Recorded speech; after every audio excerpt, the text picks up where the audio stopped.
placer para nos estar aquí e máis aínda telos a todos vostedes aí pendientes de un traballo que tamén a nos apaixona. Estamos aquí, afortunadamente, grazas á Deputación Provincial e ao CENTRAD, o Centro de Artesanía e Deseño, que foi quen de rescatar, recuperar unha serie de instrumentos que seguramente xa viron aí o entrar e agora farán sonar os meus compañeiros maravillosamente para facer este pequeno concerto que nos chamamos o Son do Tempo. O Son do Tempo, si se fixan, teñen dentro unha folliña con un repertorio que son os temas que hoxe se van a percorrer. E quere ser, de alguna maneira, seguir unha orde cronolóxica do máis antigo ao máis actual, a pesares de que hai algunha pequena diferencia entre eles, pero efectivamente comezamos polo máis medieval para chegarnos, segundo van pasando, primeiro Guillaume de Machaut, Alfonso X o Sabio, Martín Codax, o trovador da Ría de Vigo. Despois temos 7 miniaturas instrumentais que son fermosísimas, pero fermosísimas, que van a escoitar da autoría de Igor Stravinsky, pero que parecíannos moi acaídas para actualizar este repertorio. E despois temos dúas xoias que nos apreciamos especialmente porque son da autoría dun dos nosos compañeiros, de Moisés Álvarez, que está ali atrás ao fondo, que se chaman Piedades e Vaguas. Así que vamos a comezar con este Guillaume de Machaut con unha cousa moi especial que se chama Ma fin et mon commencement. E, se retornamos ao cole, recordamos o que é un palíndromo. Un palíndromo é unha palabra ou unha frase que se lê igual de esquerda a dereita que de dereita a esquerda. E con este tema sucede algo así, exactamente así, que se pode ler igual de esquerda a dereita que de dereita a esquerda e vai facendo círculo, pero curiosamente non é o texto o que fai o palíndromo. O que fai o palíndromo é a música, polo tanto é algo como moi interesante. E o texto realmente o que fai é reforzar isto comentando, dicindo exactamente o meu fin é o meu comezo e o meu comezo é o meu fin, porque goza esta circularidade. Así que, sen máis, imos comezar este concerto que esperemos que gocedes moitísimo, tanto polo menos como nos preparando. Moitísimas grazas por vir e falamos despois. Gracias.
tardes e moitísimas gracias, como decía Pilocha, por acompañarnos hoxe aquí. Un gran sabio, un gran musicólogo español, Jordi Sabal, a maior autoridade que hai en instrumentos antigos, dice que un concerto con instrumentos antiguos que dure 60 minutos, 40 son de música e 20 de afinación. Son instrumentos complicados, estamos en unhas condicións fora xa o comprobachedes, estamos a 17 a 18 grados, aquí non estaremos a máis de 11 ou 12, entón aproveitaremos estes ratiños que os compañeros que están con os instrumentos antigos, mentre se les reafinan, iremos vos cumplimentando a parte didáctica, divulgativa deste proxecto Son do Tempo, que coñezcades un pouquiño estes instrumentos. Vamos facer agora unha cantiga de Alfonso X Sabio, a cantiga 77, que das súas cantigas é a única referida a Galicia e especialmente ao milagre da Catedral de Lugo. Por lo tanto, é unha cantiga actualizada, levada a fecha de hoxe, non vos extrañeres de cousas que vades escoitar, un arranxo do compañeiro e director do grupo Alejandro Troya. E é caído falar das cantigas porque nas cantigas de Alfonso X, esa recopilación de cantigas, figuran un montón de miniaturas de dibuixos que serviron de referencia para a reconstrucción de moitos instrumentos medievais. E nesas cantigas aparecen dous dos instrumentos que hoxe vedes aquí. O salterio que toca o noso compañeiro Carlos, ese instrumento que ten aí, que como vedes é unha especie, unha forma como de arpa, e de madeira, cunha caixa acústica e unha serie de cordas que fan un sonido precioso. E unha zanfona medieval que tamén aparece en esas miniaturas, que é a que toca o compañeiro Moisés, que vichedes dúas tamén na entrada, que están aí na entrada, e que, ao largo de todo o concerto iredes escoitando a súa sonoridade, porque tocarán partes solas durante moito rato. Aquí a preponderancia teñen que tener os instrumentos. Iremos vos dando así algunhas pinceladiñas, pero agora imos ca cantiga 77 de Alfonso X Sabio, arranxo de Alejandro Troya.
cantigas, como ven, son cantigas moi actualizadas do século XXI, e o que pretendemos mostrar con isto que estos non son instrumentos mortos para facer músicas historicistas solamente, sino que tamén se pode facer música contemporánea, con improvisacións, con efectos. Utilizamos, como ven, pedaleras medievais, interesantísimas. E, bueno, fora bromas, seguindo o que estamos falando, como ven agora Cristina está afinando outro instrumento dos que temos a ben utilizar en esta colección que nos cede o Central para facer esta xira de concertos. É unha viola de 3 cordas, unha viola de perna.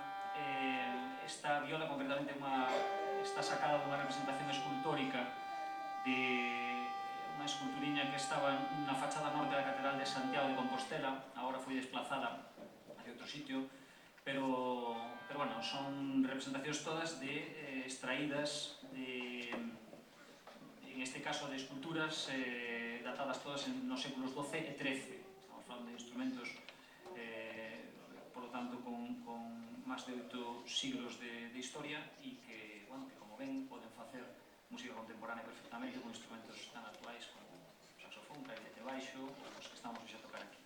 Así que imos agora con unha das cantigas de Martín Codas, Ondas, nunha versión tamén moi particular do noso compañeiro Alejandro Troya.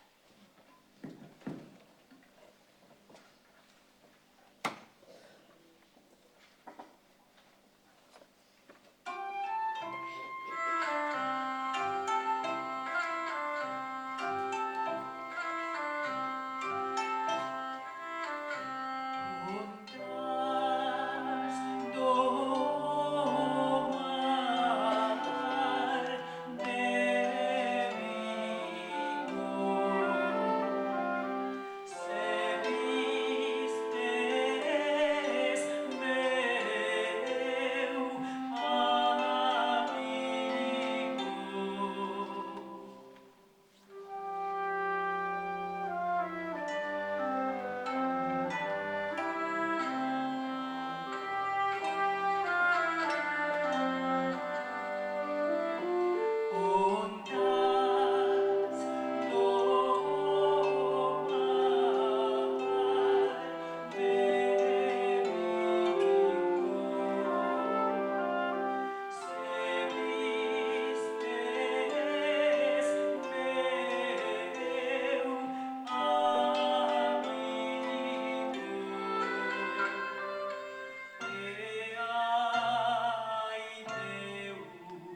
a música vocal ten moita cabida tamén no mundo medieval e tamén adaptado a estas adaptacións que magníficamente están facendo os nosos compañeiros arranxistas e compositores. Foi moi popular durante moito tempo os cantares de cebo, é dicir, moitos destes instrumentos perviviron ao largo do tempo por trovadores, primeiro antigos e logo que foron devindo en trovadores máis modernos. E por desgracia, a zanfona, este instrumento que levaba 8 ou 9 siglos repartindo música dos poucos instrumentos que hai de roda, estivo a punto de desaparecer da faz da terra. Aquí en España estaba prácticamente desaparecido e foi un famosísimo e queridísimo musicólogo galego ao que tanto lle debemos, especialmente na música tradicional, Faustino Santalices, que utilizando planos e colaboracións con luthieres e musicólogos franceses recuperou a fabricación da zanfona e volveuna a implantar de novo entre todos nós para convertirse finalmente en un referente e un instrumento fundamental da música tradicional, especialmente da nosa. Imos continuando o concerto con novas pezas e seguiremos comentando máis cousas sobre estes instrumentos e o repertorio.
A Martín Codas que si non tocar as súas ondas do mar de Vigo a ritmo a Nueva Orleans e Kiko maravilla.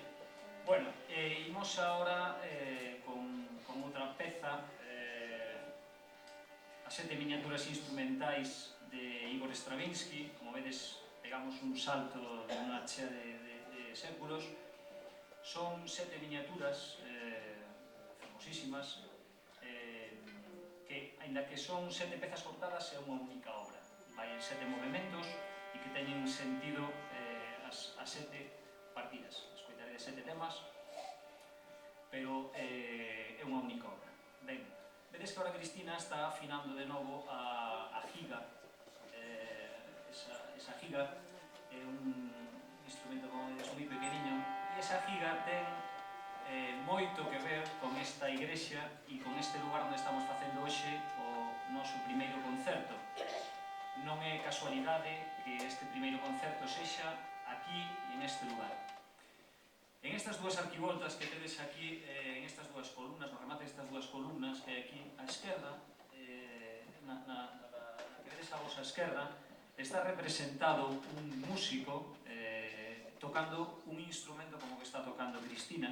Si ben aí está tocando en xeito de brazo.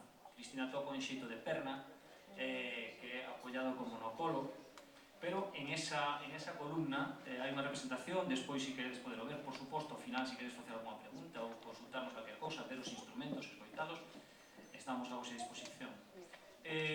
Agora, como está colocando Cristina, era como está representado aquí. E na outra columna, no outro remate, ves un danzarín que está bailando a música que lle está tocando outro músico. Por lo tanto, tedes aquí representacións de instrumentos medievais, deste instrumento concretamente, e nada, que vostedes que sentir moi orgullosos porque, bueno, nos así o vemos. Así que empezamos cas 7 miniaturas instrumentais de Igor Stravinsky.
Carlos Uma. Xa saben que Stravinsky, que era un compositor peculiar, en vez de acabar foi a la marcha, acabou máis amudiño. E esta última, bueno, non vos comentei, e por suposto é perceptivo que esta fantástica adaptación destas 7 miniaturas é do noso compañeiro hoxe encargado do salterio, Carlos Vázquez.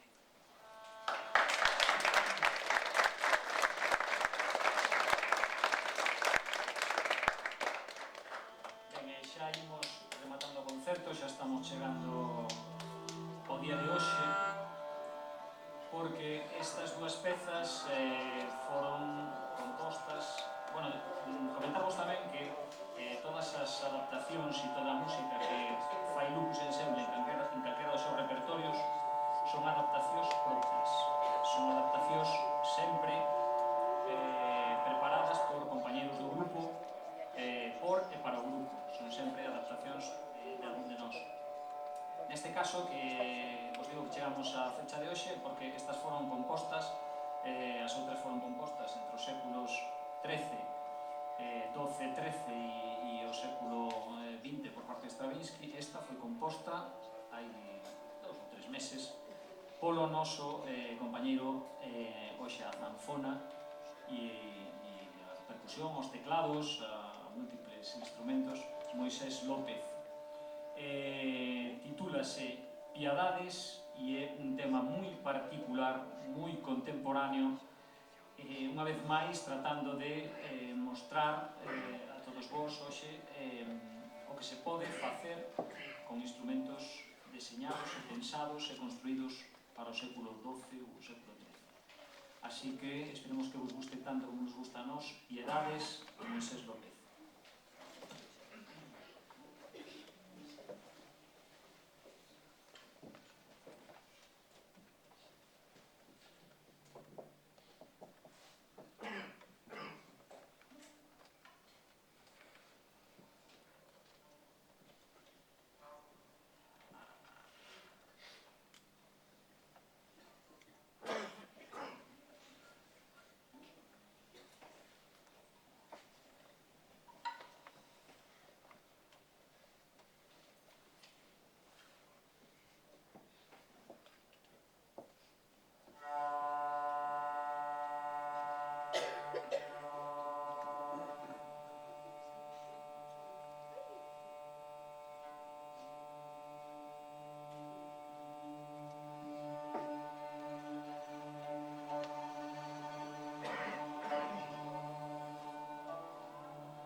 contribución do noso compañeiro tamén Moisés López. Pero antes de rematar, gustaríanos contar coa presencia da gran impulsora deste proxecto, unha veciña de aquí de Antas, a que lle estamos moi agradecidos por contar con nós para este proxecto, que é a Pilar Porto, no nome da Diputación, que nos vai acompañar agora un veciño aquí.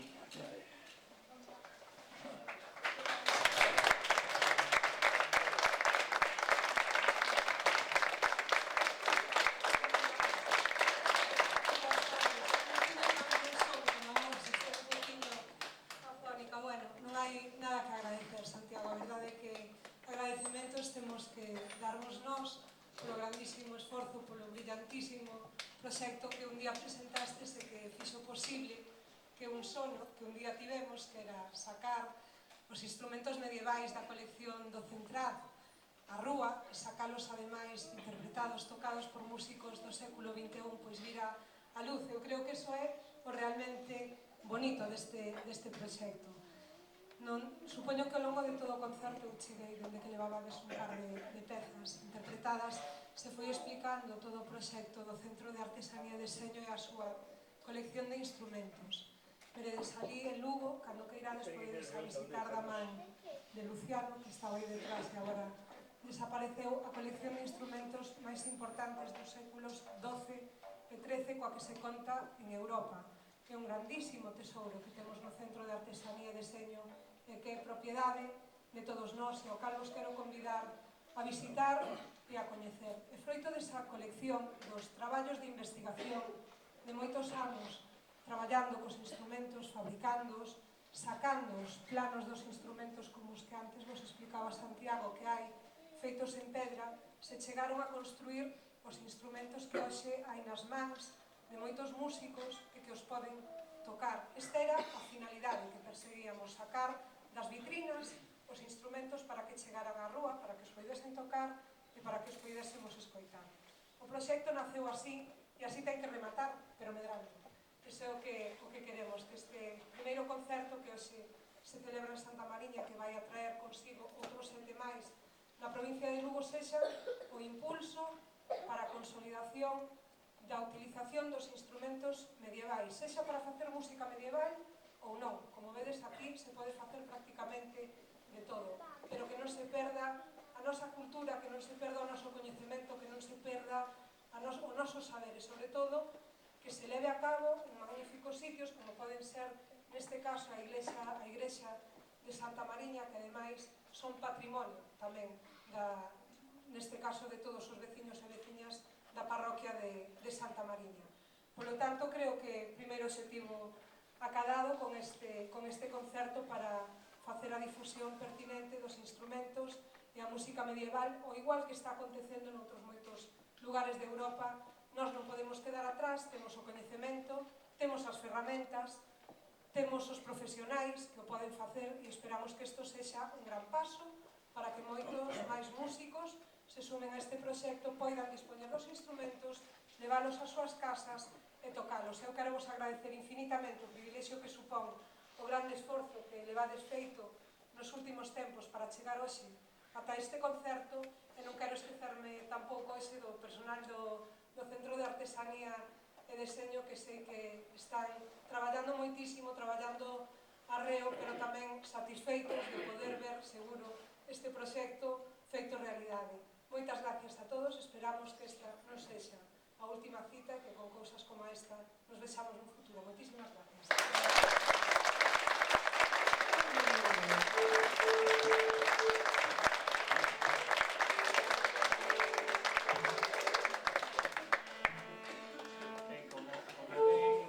Como ben recordaba Pilar, nós estamos aquí en frente a todos vós, podedes nos vernos, neses papeles figuran os nosos nomes, pero non só nós levamos a bon fin este proxecto, non nos queremos olvidar efectivamente de Iago e de Luciano, da Centro Centraz, que nos axudou tanto para estar hoxe aquí e para dar rematado en tempo todo o traballo que tiñamos que facer para este primeiro concerto, e as 3 persoas que figuran aí como colaboradores, sin os cales houbera sido absolutamente imposible levar isto adiante.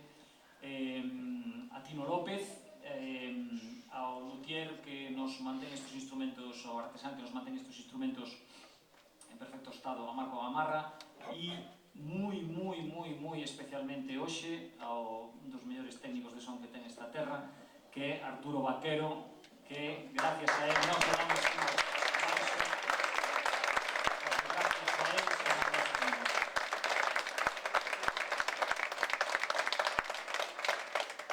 Aguas. Ah, que se me olvidaba. Que se me olvidaba.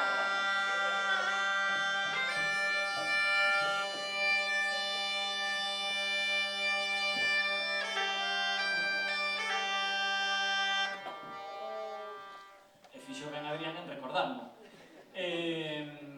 Bueno, si vedes calquer tipo de representación de música medieval, veredes tamén moi a menudo un instrumento que é a gaita, que era tamén moi utilizado, moi popular tamén desde tempos pretéritos. Esta sí que non chegou a caer nunca no esquecemento, e hoxe, bueno, o Centraz ten grandísimos artesáns, pero nós tamén o temos. Temos un grandísimo artesán que é un dos mellores fabricantes de gaitas de Galicia dentro do grupo, un lucense, vamos, habitante de Lugo, que é Lis Latas. E da fábrica de gaitas de Lis Latas saleu ex profeso para este repertorio esta gaita con este punteiro en sol que veredes que ben sona.